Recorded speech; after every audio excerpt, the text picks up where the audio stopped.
Hello बच्चों, let's see the question. A photon of light enters a block of glass after traveling through a vacuum.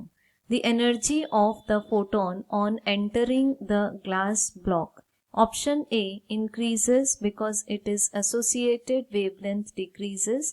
Option B decreases because the speed of the radiation decreases. Option C stays the same because the speed of the radiation and the associated wavelength do not change, and option D stays the same because the frequency of the radiation does not change. So the key concept of this question is hidden in any of the optical phenomena.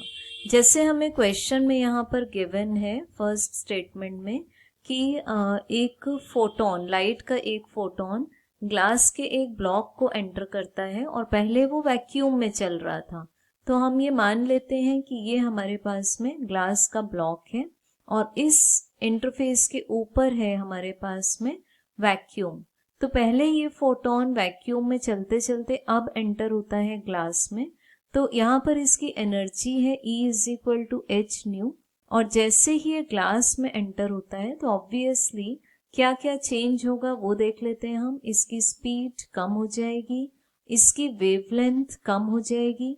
सो अगर हम speed और wavelength के relationship को check करें, so that is the E = hc/λ, और speed और wavelength का एक रिलेशनशिप C = nu-λ.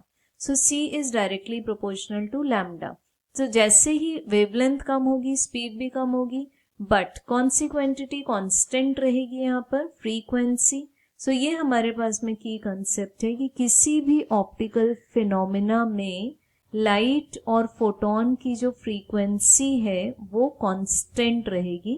तो जैसे ही ये फोटोन ग्लास के अंदर एंटर होता है, इसकी स्पीड भी कम हो गई, इसकी वेवलेंथ भी कम हो गई, बट इसकी फ्रीक्वेंसी कांस्टेंट रहेगी. सो द रीजन कि जो क्वेश्चन में पूछा हुआ है कि एनर्जी क्या होगी, तो फर्स्ट ऑप्शन गलत है क्योंकि उसमें बोला एनर्जी बढ़ जाएगी. सेकंड भी गलत है. थर्ड ऑप्शन में बोला हुआ है स्टेज द सेम, तो ये सेंटेंस तो करेक्ट है, बट उसका ये जो रीजन दिया हुआ है कि स्पीड एंड वेवलेंथ चेंज नहीं होंगे, ये बिल्कुल ही गलत है. तो हमारे पास में जो फोर्थ ऑप्शन है उसमें लॉजिक सभी करेक्ट है कि स्टेज द सेम. मतलब क्या स्टेज द सेम?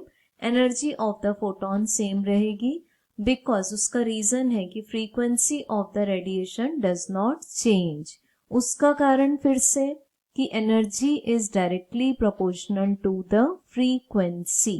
सो हमारे पास में इस क्वेश्चन का राइट आंसर है option number D, stays the same because the frequency of the radiation does not change. Hope you understood it well. Best of luck.